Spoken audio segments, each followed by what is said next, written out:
नाज़रीन अस्सलाम वालेकुम। आज कुछ बुनियादी चीज़ों के बारे में आपको बताया जाएगा जो घर में मौजूद आपकी चीज़ें होती हैं, जिसमें तेज़ाब हो गया, जिसमें ब्लीच का सॉल्यूशन हो गया, जिसमें साबुन हो गया, जिसमें नील हो गया, या गंदम की गोलियां हों, या काला पत्थर हो, या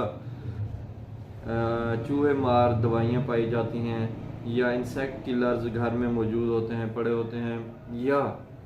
इसके अलावा जो स्प्रे होते हैं, पेस्टिसाइड्स होते हैं, घरों में आम तौर पे लोग रखते हैं, जो कि वालिदैन की गलती है। जिस घर में छोटे बच्चे पाए जाएं या नौजवान जनरेशन हो, ये रुझान ज़्यादा पाया जाता है वहाँ पे कि इंजेक्शन हो जाए, गलती से ब्लीच मुंह में चला गया, गिलास में रखी हुई है कोई चीज़, या किसी ट्रांसपेरेंट बॉटल में कोई चीज़ पड़ी है, तेज़ाब पड़ा है या ब्लीच पड़ा है, या कोई ऐसी चीज़ जिसकी स्मेल नहीं आई, फौरी तौर पे प्यास लगी है और उन्होंने गलती से मुंह में डाल दिया। पहली कंडीशन ये हो गई। दूसरी कंडीशन ये होती है कि गलती से नींद डाला, सुइसाइडल एक्ट के लिए, खुदकुशी के लिए उन्होंने पी लिया, इस्तेमाल कर लिया। तीसरी कंडीशन ये होती है कि डराने के लिए, घर में कोई गोलियां पड़ी हैं, घर में कोई तेज़ाब पड़ा है, कोई घर में ब्लीच का सॉल्यूशन पड़ा है, या कोई और इस टाइप की चीज़ पड़ी है, तो उन्होंने वालिदैन को थ्रेट करने के लिए, ये जो रुझान है नाज़रीन, ये यंग जनरेशन में ज़्यादा पाया जाता है,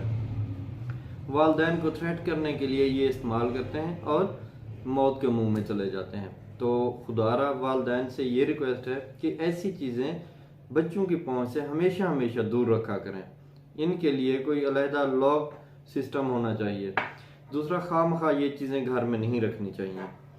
तो आज हम इस टॉपिक में ख़ास तौर पे देखेंगे कि अगर ऐसी चीज़ इस्तेमाल की जाए तो इसकी जनरल मैनेजमेंट क्या होगी, इसके कॉन्सिक्वेंसेस क्या होते हैं। किसी बच्चे ने तेज़ाब पी लिया, किसी बच्चे ने ब्लीच का जो सॉल्यूशन होता है वो पी लिया है, या कोई ऐसी चीज़ पेस्टिसाइड्स के करीब गया है, तो उसकी जो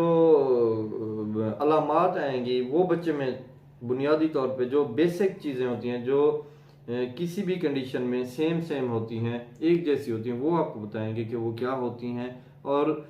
किस हद तक ये डेंजरस हो सकती हैं, इनके कॉन्सिक्वेंसेस क्या होंगे। तो मैनेजमेंट फिर हम देखेंगे कि उसमें क्या करते हैं। जो जनरल मैनेजमेंट होती है, एक तो होती है जनरल मैनेज, एक स्पेसिफिक होती है उस चीज़ के बारे में कि आपने क्या चीज़ ली है। तो नाज़रीन, सबसे पहले तो हम देखेंगे, फ़र्ज़ किया एक बच्चे ने गलती से या जैसे भी उसने तेज़ाब पी लिया है, तेज़ाब का घूंट भर लिया है, या ब्लीच भर लिया है घूंट, ब्लीच जो लिक्विड होता है कपड़ों में इस्तेमाल होता है, ये कर लिया उसने, तो ये इसकी ट्रीटमेंट क्या होगी और कॉन्सिक्वेंसेस क्या होंगे। सबसे पहली बात तो ये है कि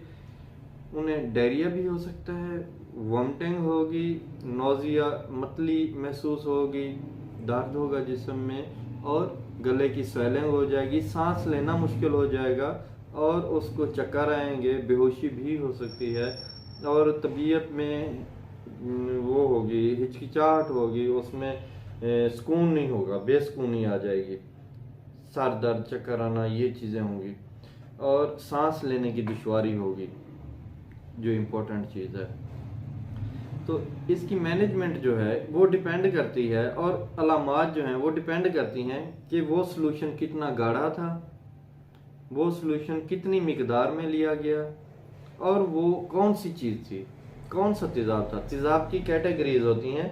कि एक हल्का है, एक ज़्यादा असर करने वाला है, तेज़ है। इसी तरह ब्लीच है, अगर वो अपनी असल हालत में पड़ा है उसके रिजल्ट्स और आएंगे, अगर वो पानी में मिक्स हुआ पड़ा है, उसके जो सॉल्यूशन है वो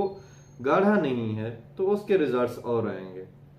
तो उस हिसाब से फिर ट्रीटमेंट की जाती है। बाज़ का ट्रिकास्मी करनी पड़ती है, यहाँ से चीरा दे के मसनूई नाली डाली जाती है सांस की बहाली के लिए, क्योंकि यहाँ पे एडिमा हो जाता है, ये जगह सूज जाती है, गर्दन जो है सांस वाली नाली। दूसरी बात यह, जो फूड पाइप है आपका, जो खुराक की नाली है, वो तबाह हो जाती है, खून की उल्टियाँ आती हैं, खून जमा हो जाता है, और क्योंकि उसमें खराशियाँ आ जाती हैं, तेज़ाब है। गैस्ट्रिक लिवाज किया जाता है, बाज़ एंटी हिस्टामिन दिए जाते हैं ताकि एलर्जी कम हो, जो सोजिश है वो कम की जा सके। एंटीबायोटिक्स दिए जाते हैं, जो अंदर इन्फेक्शन हुआ है उसको कंट्रोल किया जा सकता है। अगर फिट्स पड़ रहे हैं तो हम डायज़ेपाम वगैरह इस उसमें जाएं, ग्रुप में जाएंगे, ताकि पेशेंट को मैनेज किया जा सके। इसी तरह गैस्ट्रिक इलाज किया जाता है, मैदे को साफ किया जाता है। अगर तेज़ाब डाला गया है अल्कली से, फिर एक्टिवेटेड चारकोल डाला जाता है, ताकि वो चीज़ें, और जब मैदा वाश करते हैं हम थोड़ी क्वांटिटी उसकी रहने देते हैं उसमें, अल्कली की या उस सोल्यूशन की जिससे हमने साफ़ किया, ताकि अगर कुछ बच गया है तो उसके साथ मिल के जो एसिडिक इन्वायरमेंट है उसको न्यूट्रलाइज किया जा सके। फिर एंटीबायोटिक्स के साथ हम बाज़ औक़ात उसको स्टीरॉयड भी देने पड़ जाते हैं। स्टीरॉयड से इन्फ्लेमेशन भी कम होगी। अगर उसका ब्लड प्रेशर ड्रॉप कर रहा है तो उसको भी हल्का फुल्का मेंटेन किया जाएगा। ये जनरल सी इंफॉर्मेशन है, जनरल सी बातें हैं कि अगर खुदा न खास्ता इस तरह कंडीशन आ जाए तो फौरी तौर पे बगैर किसी टाइम ज़ाय किए आपको अपने डॉक्टर से रुजू करना चाहिए, हॉस्पिटल में पेशेंट को ट्रांसफ़र करना चाहिए, और वो अकॉर्डिंग टू सिचुएशन और अकॉर्डिंग टू वो इंजेक्शन, जो चीज़, जो ऑब्जेक्ट जो आपने किया है, इनहेल किया है, उसके अकॉर्डिंगली वो ट्रीटमेंट करेंगे। और हो सकता है कि वक्त पे पहुंचने से आपका पेशेंट